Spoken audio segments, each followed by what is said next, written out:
Kumusta, magandang umaga po sa ating lahat, mga ka-farmers, mga ka-viewers from Luzon, Visayas at Mindanao, pati sa abroad at sa ibang bansa. So sa inyong lahat, maraming salamat po, no, sa inyong walang sawang pagsuporta sa ating munting YouTube channel. Okay, so ngayon mga ka-farmers, mga ka-viewers, subscriber, ay nagpapa-traktora po tayo, no, gamit ang hand tractor or trailer para po sa ating tataniman ng pechay. So dito marami na po tayong tanim kagaya ng talong, ampalaya at kamatis at saka bell pepper, no, sili, pipino. So yun po ang mga tanim natin ngayon na available sa ating farm. So ngayon mga ka-farmers, nandito po tayo, no, sa gilid ng taniman natin ng ampalaya at saka kamatis. And then ito, nagpapa-tractor tayo dyan para sa ating pechay. Dito naman po ay tataniman natin ng kangkong, no. So yun po mga ka-farmers, pinapalampre po natin. So good news mga ka-farmers, gumagalaw ng konti ang presyo ng ating mga harvest ngayon. Hindi kagaya sa nakaraang 5 linggo. Kawawa tayo mga ka-farmers, palagi tayong tapado kasi sobrang mura po yung area natin doon banda kabila na pinaparato natin. Kasi may katandaan na at ang bungay niya ay medyo maputla dahil sa sobrang init. 7 to 8 pesos lang po per kilo, pero din sa bagong rato natin nasa 15 per kilo. So ngayon mga ka-farmers, nag 40 na ang ampalaya, nag 60 per kilo, and then ang kamatis nag 27 kahapon. So maganda na mga ka-farmers, hindi katulad sa dati na ang imports ginto samantalang ang ating aning mga gulay ay silver lang ang presyo. So kawawa tayo mga ka-farmers pag palaging ganyan, no. So buti na lang kayo, okay na kasi tumaas ng kunti ang presyo. Kahit ginto pa man ang imports, makakaano pa rin tayo kasi ang ampalaya ay 60 na. Dati ay 30 lang, no? Ang talong 15 sa maganda, ngayon ay 40 na. Ang kamatis ay 15, 12 to 15 ay ngayon 27 na. So maganda na mga ka-farmers. So laban lang tayo mga ka-farmers, makakasurvive pa rin tayo kasi kahit sobrang init pa man, no? So alam nyo, kaya ako tapada sa mga 5 linggong magkasunod dahil po sa mahal ang gas, no, mahal ang diesel para sa ating water pump. Kahit pa man sabihin natin mayroon tayong 2 solar, no. So yung 2 solar natin mga ka-farmers napakalakas dahil sa sobrang tuyo ng lupa, mahina po ang daloy sa tubig kasi hihigupin pa, no, sa biak ng lupa. Buti na lang ngayon ay malakas-lakas na ang agos ng tubig. So ngayon mga ka-farmers, nagpapa-andar tayo ng solar, no. Yan ang sa isa, tubig. Yung galing doon sa kabila, yan malapit na. Kasi ngayon pa lang natin pinapagana mga ka-farmers kasi magdidilig naman po tayo ng tubig, no, na pinapadaan sa gitna, parang malamig sa gitna ng taniman at saka sa puno ng ating halamang ampalaya at kamatis. Ganun pa rin sa talong mga ka-farmers, natin ding paridiligan.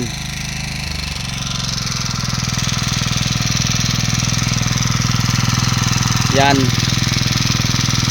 So maganda mga ka-farmers, no, kung meron tayong trailer kasi maganda siya pandurog, lalo na sa mga magtatanim ng pechay, maganda to siya. Sa mga magtatanim ng sibuyas, maganda po siya kasi kailangan buhaghag ang lupa sa tataniman ng mga sibuyas or mga sa mga kagaya natin nagtatanim ng mga labanos, no, mas maganda malambot o durog ang lupa sa magtatanim natin ng carrots. Kaso lang nasa mataas lang na area ay ito na may lowland. So pwede ito taniman namin ng labanos, pwede ito namin taniman ng carrots or patatas, pero hindi iobra kasi sa sobrang init din eh.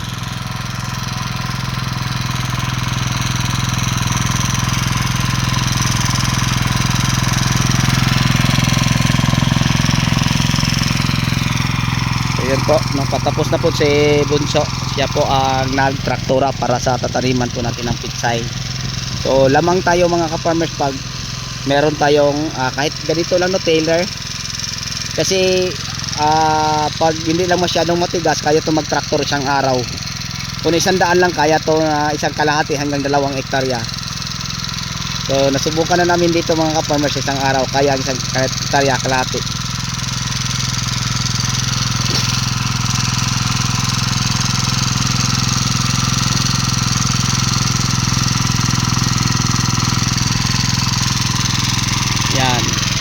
So ang ano nito mga ka-farmers ay Yamada. May Yamada, may Kama. Ang sa atin Yamato, may Kama, may Yama, may Yamada. Itong atin Yama. Yung ginagamit ni Bunso, Yama yun. May Kama dito mga ka-farmers available, may mga Yamada, kita ko na. So ang halaga nito, dati mahal ay ngayon mura na lang, meron ng tag sa 24,000, meron na ngayon 36. Ito mga ka-farmers dati parang nasa 48,000.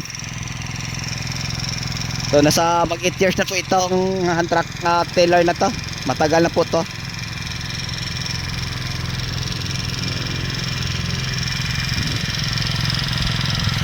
So ginagamit po itong tiller na to sa unang magtatanim din na sa ngayon ay napalitan natin.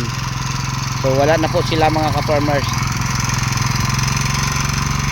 Okay, so yun lang siguro ang may share at may bahagi ko sa inyo sa araw ito. Hanggang dito na lang po. Maraming salamat. Bye bye and God bless po.